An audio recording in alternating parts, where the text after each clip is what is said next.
नमस्ते दोस्तों, कैसे हैं आप लोग। आशा करते हैं आप लोग स्वस्थ और मस्त होंगे। फिर से आ गया हूँ मैं एक नई वीडियो लेकर। तो स्टार्ट करते हैं। जैसा कि मैंने बोला था आप लोगों को और कौन कौन सी क्लास चाहिए, तो बहुत सारी क्लास आप लोगों को चाहिए। तो देखिए हम क्या करेंगे, डेली करंट अफेयर 9 बजे आपके लिए ले आऊँगा। मैं डेली 9 बजे करंट अफेयर ले आऊँगा सुबह का, ठीक है।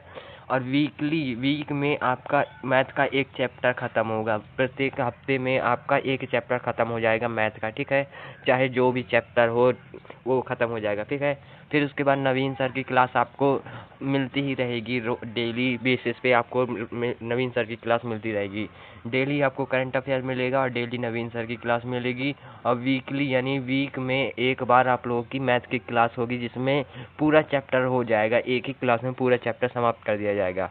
तो फ्रेंड्स चलिए स्टार्ट करते हैं आज की वीडियो को। आज हम पढ़ने वाले हैं महत्वपूर्ण अनुसूचियाँ और अनुच्छेद, जिससे क्वेश्चन आता ही आता है। इन क्वेश्चनों को करने के बाद आप लोगों को कोई भी अनुच्छेद या अनुसूची पढ़ने की कोई ज़रूरत नहीं होगी, क्योंकि इसमें मैंने सारे जितने इम्पोर्टेंट अनुच्छेद या अनुसूचियां हैं सभी इसमें डाल दिए हैं। तो चलिए स्टार्ट करते हैं। महत्वपूर्ण अनुसूचियां एवं अनुच्छेद, कुमार गौरव सर के रिवीजन।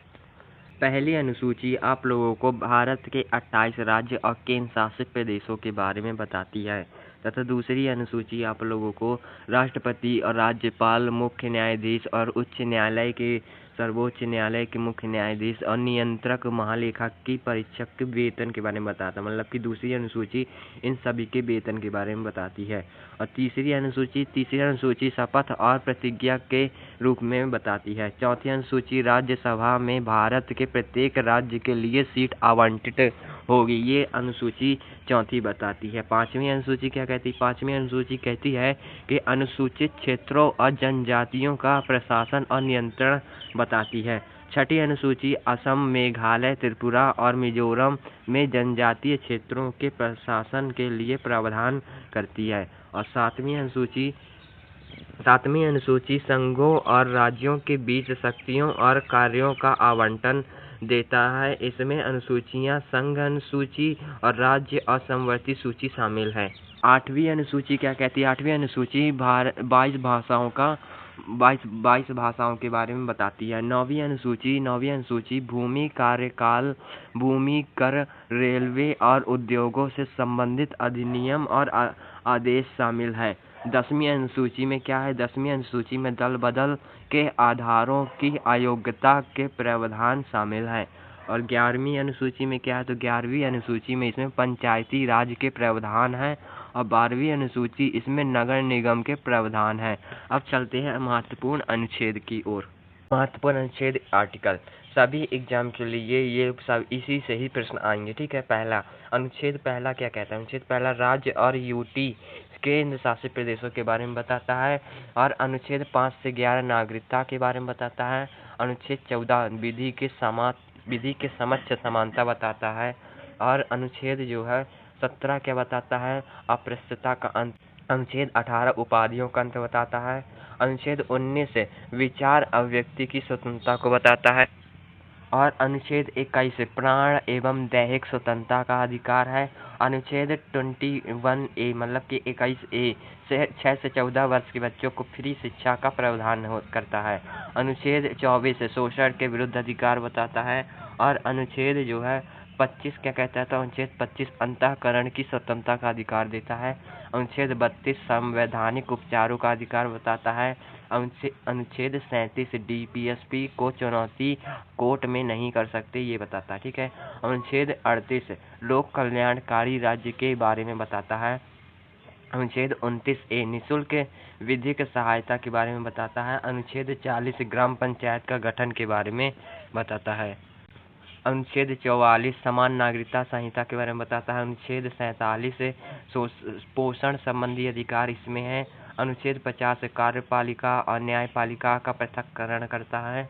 अनुच्छेद 51 अंतर्राष्ट्रीय शांति के बारे में बताता है। अनुच्छेद 51A मौलिक कर्तव्य के बारे में बताता है।